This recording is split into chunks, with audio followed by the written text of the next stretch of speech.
crap. It looks like we may actually have to shop for the holidays after all. Could digital comics be driving fans back to print comics? We have the latest happenings in the multiverse, an interview you will not want to miss. I know I say that every week, but this time it's in all capital letters in my script, so I really, really mean it. You don't want to miss it. We could not possibly cram any more sci-fi goodness into this installment of Slice right here. Covering all the news from every dark corner of the universe. Hello from the children of planet Earth. Hola y saludos a todos. धरती के वासियों की ओर से SliceofSci-Fi.com. Oh, there's all kinds of goodness in this edition of Slice of Sci-Fi. I'm Michael Armenenge. I'm Brian Brown. I'm Sam Roberts. And I'm Tim Adamek. Okay, then. And Brian just cracked us all up. Yes, Let's he go did. to the You news. watch the video, you know why, folks. Let's get some news going down.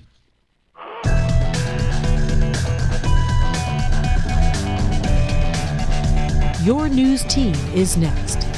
You know, I've been wanting to talk about this for a while. We've been talking about it off and on. Well, Alfonso Cuarón's next sci-fi epic project called Gravity has been bumped back by Warner Brothers. Oh, really? I'm interested in this movie. Yes. We've heard about it a couple times now.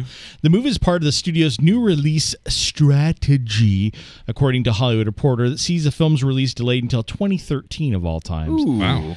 It stars Sandra Bullock and George Clooney. Gravity is a catastrophic accident. A catastrophic accident in space leaves Bullock and Clooney tethered to nothing but each other and spiraling out into the blackness. It is my a God. fascinating premise. It It's really got is. some interesting buzz early on. They went through a few actresses actually before they decided on Sandra. It's got kind of an open water in space Yes, feel to yes. it to me, and I kind of liked open water, even though it freaked me the hell out. It was Freaky. Oh, yeah. Open water was great for agoraphobics. Imagine what this thing is going to be like. I know. Exactly. Just the mere concept But freaks me out. it's a movie that I've been interested in trying to see for, that I was hoping that it would come out sometime soon, but now it's got to wait. Clooney again. tends to pick smart, well-written stuff. I mean, they're not always... Except for Solaris. Except for Solaris. I liked it. I get why people thought it was slow, but I liked it. So I'm always interested in what he has. Okay. All right. The good news is we will all live past 2012. Nice. Yay! Christmas I was- for everybody. I was Yay! worried. The holidays are coming. Newly discovered wall writings in Guatemala show Mayan calendars that go beyond 2012. Right. As well as old ones that have been around for centuries. Right. Yes. Because the Mayans are the experts. They know. And it just Yes. says, just kidding, everyone. Ah, Yeah. psych. You've been punked. Is there a Mayan Ashton Kutcher? Quetzalpunkled? Yeah.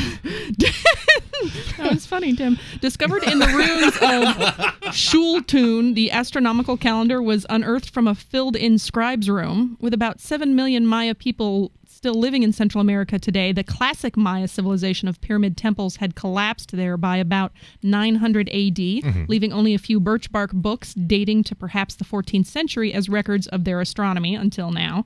Explorers first reported the site of Shultun, once a large Maya center, in 1915, but it was only 2 years ago that the National Geographic Society funded archaeologists noted a small residential room partly exposed by looters. Ugh, looters. Oh. The room's walls proved to hold murals and small, delicate hieroglyphs inscribed in rows between paintings of scribes and rulers that not only corresponded to a 260-day ceremonial calendar and a 365-day year, but the 584-day sky track of Venus and the 780-day one of Mars. Wow. Interesting. Wow. That's cool. And the best news is that calendars all go out well past 3,500. So we can all breathe a sigh of Okay. relief. Well, there we go. I was really concerned. Mike, so much for our shelter we've built. What are we going to do with it?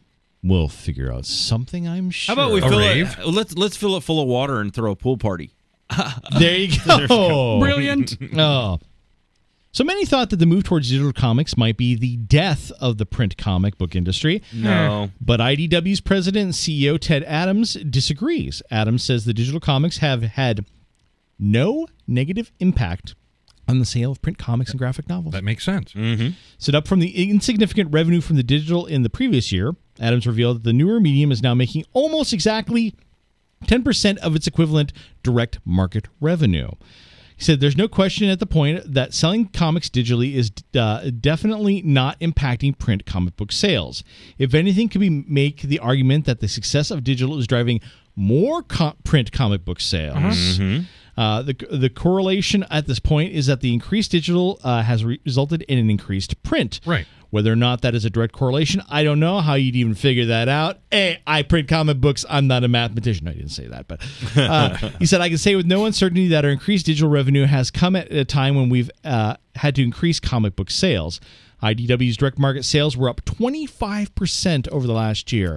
It's the movies, man. Well, Really, that's part a of it. large part of it. Well, not all of it. It's what we were talking about here. Is that the people that buy comic books are going to continue to buy comic books because they want to hold that trophy. For many, many years now, people buying comic books have been almost exclusively collectors. Absolutely. And so what this has done is this has lowered the barrier to entry for people like me who don't want to collect them. I can buy them on digital. Yep. And then if I want, I can go back and pick the stuff up later. Exactly. So it's created a brand new market for comic And then books. when you add to that all the exposure people that wouldn't normally be having Bingo. to comic books and comic book characters because of movies and TV shows, And Exactly let's right. not amps up forget that market. Let's not forget the fact that you don't have to walk into a comic store with all the snobby comic people in there and ask for something that judging they, you for not knowing what you're talking about. Yeah. Right, and Don't be snobby with the genre people. Well, and IDW puts out really kick-ass comic books, too. I think that's also Quality part of it helps. as well. Yeah, exactly. Quality does help. Another member of the Avengers is thanking fans, but in an entirely different way. Actor Mark Ruffalo says that he was well aware of the fan backlash at the news he was cast as Bruce Banner, a.k.a. the Hulk, in the new film. We were that like he that, was too. the third actor in a God, decade yes. to take on the role. I was skeptical. I was incredibly skeptical. Yeah. Ruffalo tells the LA Times that he took that criticism as a challenge to overcome in bringing Banner and the Hulk to life. And boy, howdy did he. Hot kidding. damn. I remember the fanboys. There was a lot of negative response to me playing that part early on, and I kind of liked that challenge, he said. This one really scared me. It was something I had never done that I don't think anyone expected me to do. And while Ruffalo has made the character his own, he was also well aware of the fans' embracing of actor Edward Norton's take on the characters. Ruffalo says that he tried to incorporate bits of Norton's take in his version. We left the last Hulk, Ed's Hulk. He was sort of like, okay, this is who I am. I'm going to try and see if I can have some mastery over this. So we end that movie with him meditating, Ruffalo says.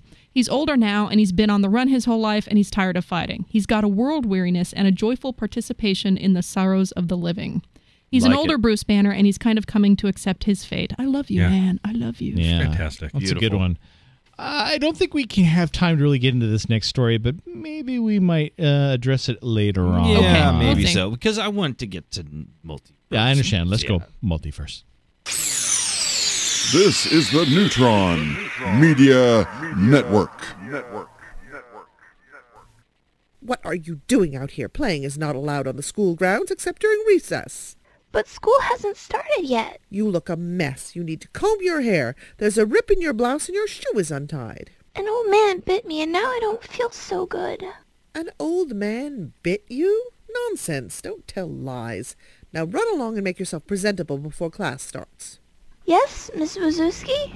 Ow! You terrible child! How dare you bite me? What is wrong with you? Stop acting like a wild animal. I See Walking Dead People, coming this fall on the Neutron Media Network.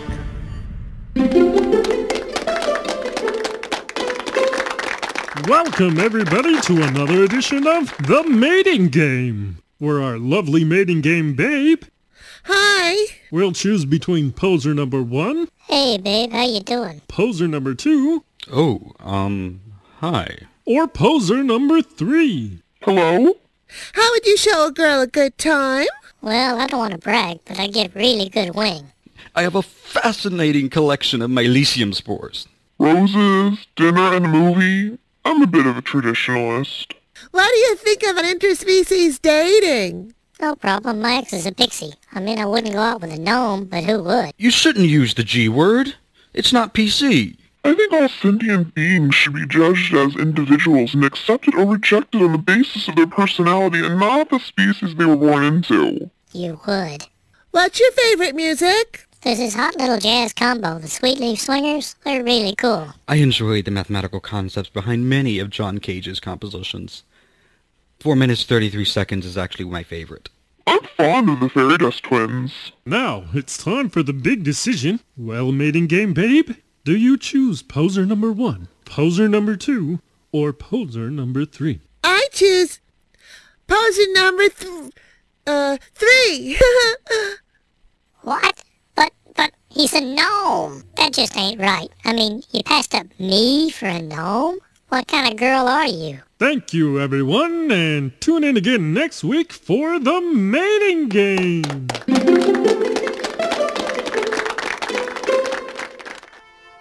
Neutron Media Production.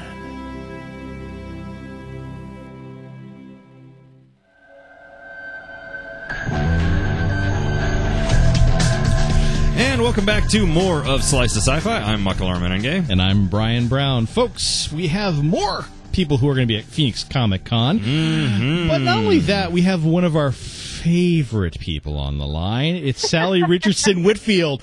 Salli, welcome to the show. Hi, they're completely lying. I'm not their favorite. You know what? We like you better than Colin, actually, believe it or not. Well, you know, and once you meet us both, most people do. Yeah, exactly. So, folks, if you don't know, Salli plays Dr. Allison Blake on Eureka, and she's going to be here in town for Phoenix Comic Con, and so she has graciously taken some time to talk with us. How are you doing today, Salli? I'm doing wonderful. Just, you know, bopping around, having way too much freedom. Now that the show is over, it's been many years that I haven't had this much freedom. I don't know how much I like it, but I miss my Eureka family. I bet you do, because, I mean, you spent a lot of time. You know, we've talked to Jamie and Colin and other folks from the set as well, and they've all said the same kind of thing. There's kind of this big hole in your life. I mean, when we first shot the show, my daughter was 6 months old. She is turning 8 in September. Wow. And I have another baby. Wow. So, yeah, it's definitely was a big chunk of our lives, and you know, and it's sad to see it go, especially on such a high note, because the show is really the best it's ever been, and it looks so good, and it's just, you know. Yeah, I was sadder for Jamie when things were over, because it was just his baby, you know? Oh, First absolutely. baby. I mean, that's what's really killing me is that, I mean, oh my gosh, these last episodes they're just awesome. Yeah, and where the show's going is just great. Yeah, it's so good now. It really is good. And next episode, I directed that one. Oh, did you really? Nice. The one coming up Monday. Oh, see, you know, and that's what we talked when we talked to, I think it was Jamie when we talked about this, because we also grilled Colin a little bit about it too, because, you know, it's like, it's really cool that all the people that are not only in front of the camera but also kind of behind the scenes are getting their chance to step up to the plate and direct a lot of these episodes, or ones that they've written are coming up to the forefront like this, and I think that's really, really cool for the show. Yeah, they've been. You really couldn't have asked for better producers, and you know, and the network support to let us grow like that. Because as actors, if that's something that you think that you want to grow and start doing, it's really hard to get that opportunity. So it was, you know, a great learning place for me.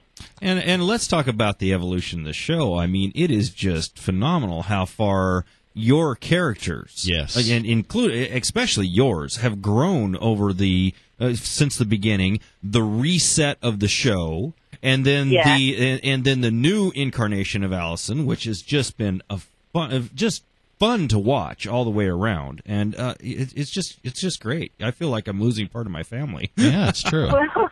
Well, I definitely feel like they gave me everything to play. I finally got to be a little evil when I got to do Beverly, and then you see the tender side. You see her. I mean, I started out as a DoD agent, and then all of a sudden, I'm a doctor, and I'm the head of Global. So I've been married to everyone on the show. And, no.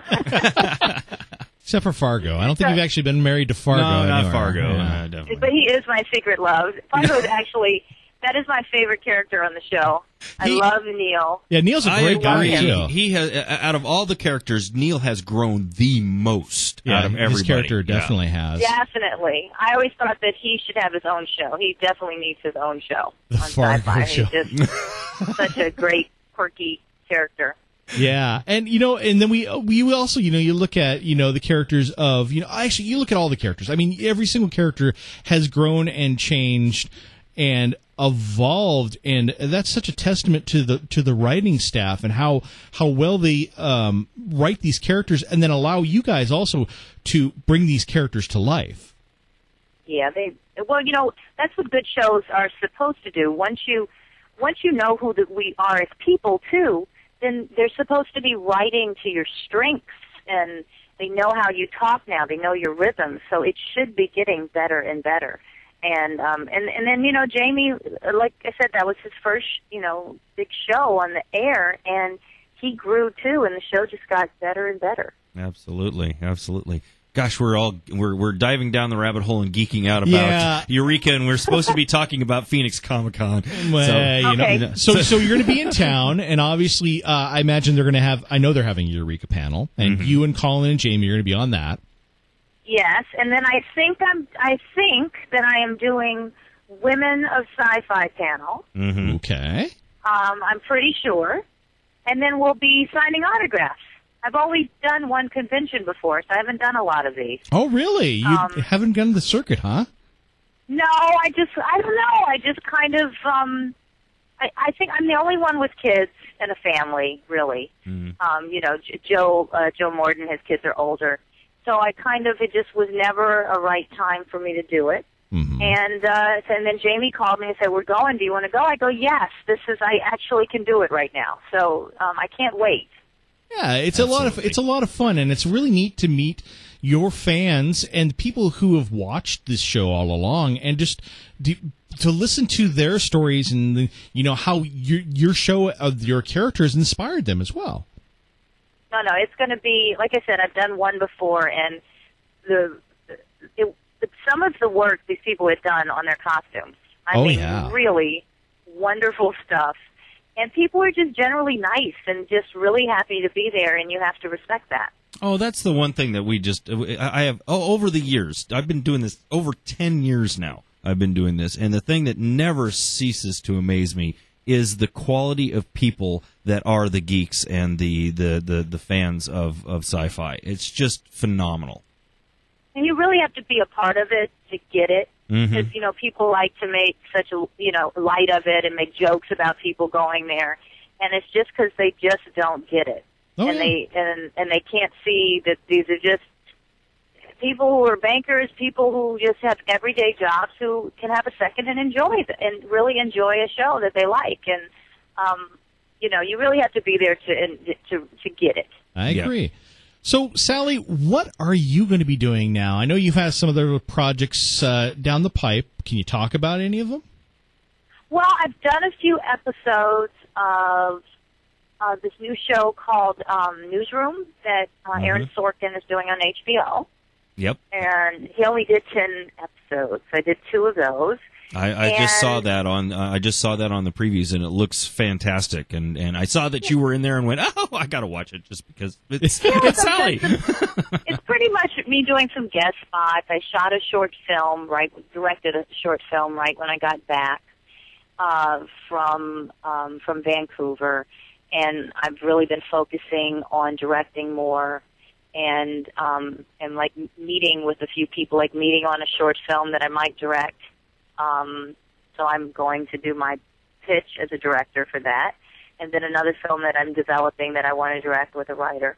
So it's been sort of, because it's kind of a quiet time right now, and so it's been sort of a time to, get back with my family and pursue what I want to do sort of in the next stage of my career, which is direct more, and I really, really, really love it. Well, that's cool. And but it's a hard nut to crack to really get in there and get people to respect what you're doing. Yeah, and and especially since you've been out in front of the camera for so much, then I'm sure people are like, "Well, you're an actress or an actor, right? You're not that." That's why I shot the short film, because all I had were I directed 2 episodes of Eureka, but when it's only that, they think that that's all you can do. You can really do it yourself. because you had your family, you know, because you really have that comfort zone there, which is a little bit true, but our show is a hard show to direct, and you have to do that work yourself. So I tried to direct something completely different, so I had more for my reel to show people what I could do. Well, and the reality is you have to start somewhere, and you got to learn the craft, and it's an evolution. You're not going to be the same person all the time. You have to be able to grow and evolve. And honestly, unfortunately, this is a man's club there, you know? Yes. It's a man's club, and you're trying to break in there and have them take you seriously. So it's just something that you got to work hard on. Yeah, and that's kind of sad. But I'll get in there. Don't you worry about it. I have no doubt in my mind. Blake is tough. Well, Salli, unfortunately, we have run out of time, and I know you're a busy gal, so we are going to let you go. Thank you guys so much. All right, folks, come to Phoenix Comic-Con, meet Salli, and say, hey, thanks for giving us all these great Eureka moments. Thanks again, Salli, for talking. I'm going to see you guys there, right? Absolutely. Oh, yes.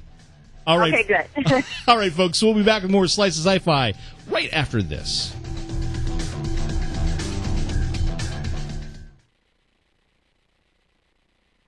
I'm sending my apprentice, Darth Maul, to join you.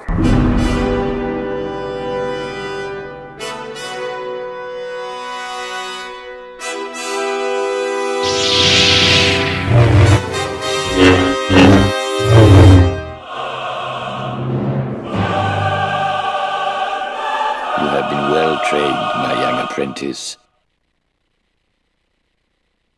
Hey, Slicer, Sean from Edwards with more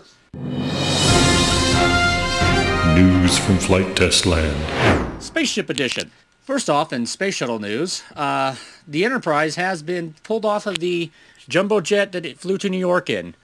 It'll now be put on a truck and headed out to its new home in Hell's Kitchen, New York. Also with the Space Shuttle Endeavour has been powered down for the final time in preparation for its move out to sunny California. I know I'll be sitting there waiting when it flies into LAX instead of Edwards and watch it as it gets towed off to its new home at the California Science Center. Right, Owen? In private space news, the Spaceship Two has just been cleared by the FAA for 30 launches over the next 3 years. These are for test launches, and this was basically an environmental impact study, making sure that it was going to harm the environment. Oh, any more so than everything else flying around California. And finally, X-Core Aerospace has tested out the new fuel pump for their latest rocket engine by, and I'm not kidding here on this, folks, mounting it to a motorcycle as a fuel pump and driving it from New Mexico to Mojave. So next time you're on the I-10 and you see a motorcycle zipping along like he's in a hurry to get somewhere, just think, he might be testing out pumps for rocket engines. That's cool. I love that. Cool. That's really, really cool. So and you got his boy Owen in there too with his report. right. That's pretty cool as well. So outstanding. We got a couple minutes. You want to let's talk start about some crap? Let's start some crap. I am already there. So not everybody's really happy with how the Avengers is going on. At one point during the Avengers, Black Widow points out that Loki has killed 80 people in 2 days, which Thor responds, "Nah, he's adopted." Awesome line. It's a fantastic line. And that exchange has drawn ire of the adoption community, and they've launched a petition demanding an apology from Disney.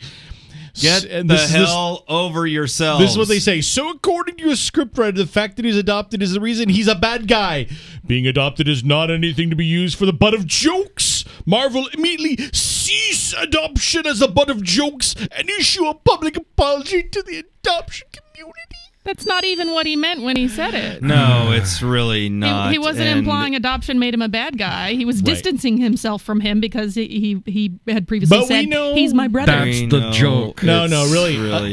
Adopted people are bad guys. Look at Men in Gay. Oh, well, there's proof. I'm adopted. I've been adopted all my life. Yeah, were you offended, had no offense whatsoever, so screw you, people. Get the hell over yourselves. As one of the people that can talk about this, you're all whacked. You're all completely whacked You in the are head. part of the adoption community. And they allege to speak for you. On behalf of Marvel, yes. I would like to make an apology to all of the people who were offended by this. Yes. I am terribly sorry. You have such a crappy sense of humor that you can't laugh. Yes, exactly. Yeah, get over yourselves. Really, people, I want an apology. No. So what do you think about this? You've got the Are we numbers. wrong? Call the numbers, 206-339-TREK. That's 206-339-8735, and tell us how wrong we are, or agree with us, whatever. But damn, I'm not offended, so yes, screw you people.